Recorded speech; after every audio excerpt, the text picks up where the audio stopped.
Assalamu'alaikum warahmatullahi wabarakatuh. My name is Sister Joanne Paray Abdullah. I am the founder and the director of Islamic Child Development Center, now known as ICLC, the Islamic Child Learning Center.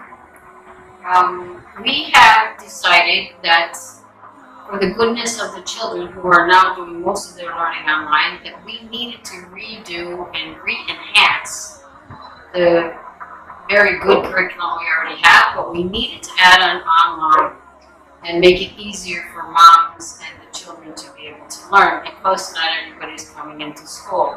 So our new structure before ICDC kindergarten was all on site. Now it's all online, or inshallah soon on site, but we don't know when that's going to happen. So we have tried to enhance and to add some more interesting items into our curriculum to make it easy for the children to be able to do the classes at home, restructuring how the learning for inside of the school is, with the teachers being here, the students actually seeing the school, so hopefully they feel that they are actually at school. Instead of just giving the picture of the teacher will have the computer, she's going to be able to move around, so the children still feel that they're in the classroom environment. Because a lot of times the parents are telling us it's really hard, and believe me, I understand, okay?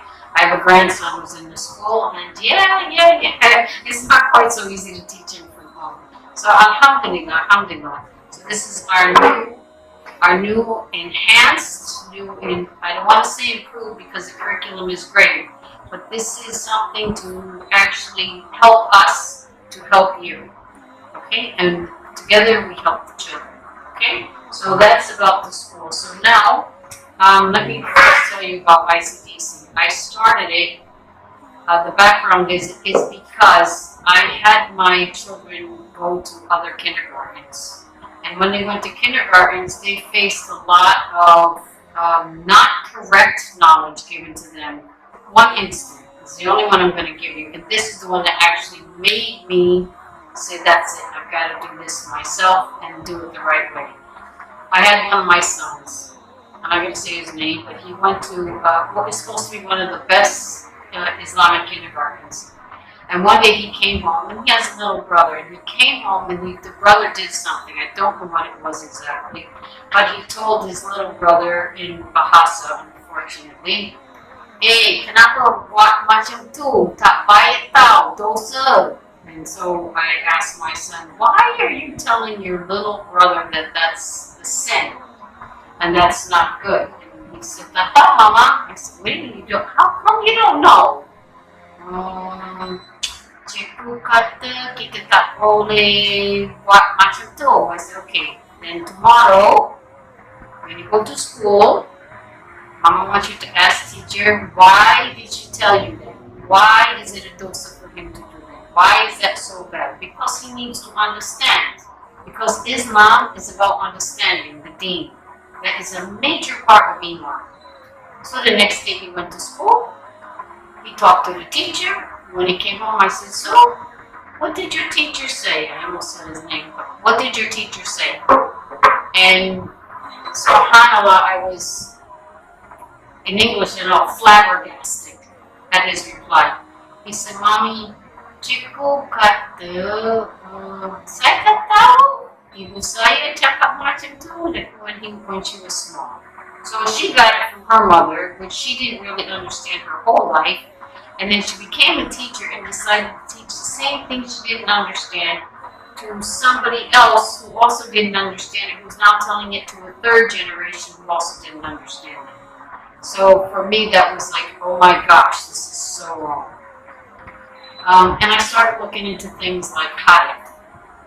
So over the period of a while, I developed hadith, and hadith is the structure that you need to understand in order to build the child's correct Islamic character. Very, very seriously. We have a book that we use, it's 40 hadith, it's small portions of it, but it has to do with everything that we do in our lives. And many times parents have not been taught these kind of things, so they don't know what to teach the children. That's where we focus here. We focus on getting them to memorize the Quran, and that it's not hard to memorize the Quran. It's actually very good for us. Makes you feel better. Makes you come closer to Allah. You get so many rewards. We do it in a very positive way. And then when we add in the hadith, like in our book, hadith number 1, it says, Qala Rasulullah sallallahu alayhi wa sallam, U'budu Rahman. So, first thing is, what is that? Worship Ar-Rahman. Why? What is it? Because in the Quran, Allah tells us that He did not create man and jinn except to worship Him. Yeah. So then we tell the children, because that's what Allah wants us to do. So this is the best thing. So the children, okay, teacher. And then after that, it says to give salam. So now Rasulullah sallallahu alayhi wa sallam also tells us in other hadith, which are sahih, that the best of you are those who give the salam. But we see children who will see somebody, another adult, and they're afraid to give salam. It's not touching the hand. Salam comes from the mouth because it's got to come from the heart. So this is the part we're not giving to the children. You know, to say Assalamu'alaikum, you can hear the difference, yeah? If I say Assalamu'alaikum, there's no smile. But to give the best salam, Assalamu'alaikum, you can hear it's coming from the heart. Because why? The salam is a beautiful softness for our heart. So this is what we try to get the children to understand. Say Assalamu'alaikum, and then it comes naturally. And as they're getting older and they're practicing it more, it's when they miss it, they know. They feel that, oh, I didn't do it. Oh, I'm sorry, I didn't give you salam. I didn't say the salam. So this is the important part.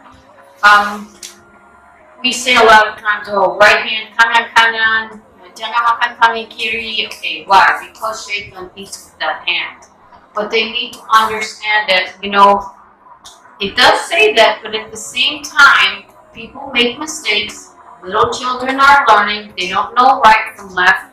And one of the biggest things that I find are actually, it's quite amusing, is the parent will say, don't eat with your right hand. So now they're looking at the parent and they're saying, don't eat with your left hand. But now the child is getting the mirror image this way. So this is the hand they leave off, and this is the hand that they use, but actually for them it's the left hand. So it's very confusing, you know?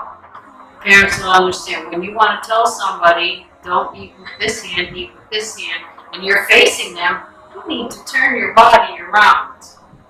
So your back of you needs to say left, right, kiri, kanan, so that they can actually get that process inside of their head. So this is actually the part where it really is focusing on developing the character, developing their heart, developing their ability to think about Islam first before everything else. So hadith is really very seriously important along with the Quran. Okay, well, what did they... Learning here, we focus on Juz Amma, as always. This is the first one.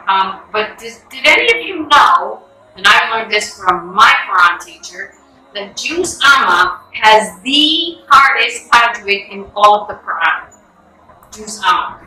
The hardest tajweed in all of the Quran. So alhamdulillah, we have been so blessed that we have met with Brain Gym Tajweed and Sister Liana, and she's come and she is trained our teachers to help us get the correct tajweed to the children. The makhraj, working on where does the tongue go, how does it fit into the teeth, what's the sound supposed to be. So all of these things, and yeah, how many of you can learn easily? How many can talk easily? Yeah, it's something you got to work on, right? You don't even know sometimes the tha comes out with sa, like an S sound. No, it's wrong. And this is what we do with the kids. But there is a method that she has, which is an energizing method, which actually allows the children to be able to move and still be able to enhance their recitation, enhance their learning and their understanding of the tajweed and reading the Quran properly. Because that's the part that's important. It isn't about memorizing the whole of the Quran. Yes, we need to memorize the Quran, absolutely. We need it for our salah. We need it for reflection and pondering. For children, they need to be able to know that every time they work really hard, that the reward is coming. The reward is coming. We don't get it now because it's like, it's like kind of putting it in the bank in savings. But this is better than the bank because this is Jannah. Yeah, so the bank is here, you save your money, but this is Jannah. Jannah is bigger than the bank. So you have the small bank here, but you have the giant sized bank here. Yeah, and then this is Jannah. So we tell them, no, it comes in Akhirah. So if you get to Akhirah and you want to have an orange, but it tastes like chocolate, is your reward, you will get it, because Allah makes that promise. You will have what you want when you reach Jannah. Alhamdulillah. And the nice thing also is teaching them about Iman. They also learn that the angels come to your assistance. They're here, but we get to see them there.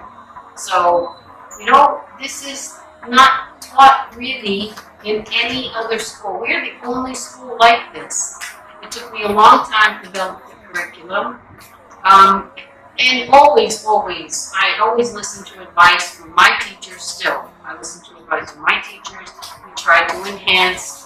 But Iman is very, very important. It is. You're trying to teach the children to learn how to love and believe in something they cannot see, they cannot touch, they cannot taste, they cannot hear, they cannot feel, they cannot smell. Yeah? Allah gave us 6 senses. In the dunya, these 6 are so important. Yeah? But all of these lead to what? They go back to the brain. But actually, for us, our aql is here. Our intelligence is here. It's in the heart. Iman is in the heart. So if you believe in your heart of hearts, in those things, that's something you cannot see, hear, touch, taste, feel, and smell, and your heart is attached to it, then your brain will be able to make sense of it, and alhamdulillah, Iman will become stronger. That is what we really focus on.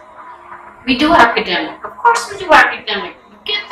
You get the hadith right, you get the Quran right, you get the Islamic knowledge right, and this part becomes very easy. Academic is very easy. Allah opens up the brain, He opens up the heart, and lets us even learn more. He lets us be able to understand more. He enhances us with our learning. Assalamu'alaikum. Hadis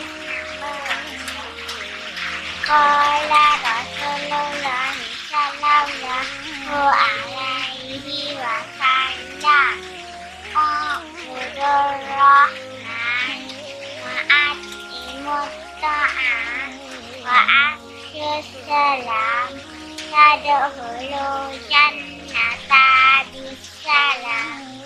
Rasulullah sallallahu alaihi wasallam Versi Ar-Rahman give salam. Insya Allah you will go to Jannah safe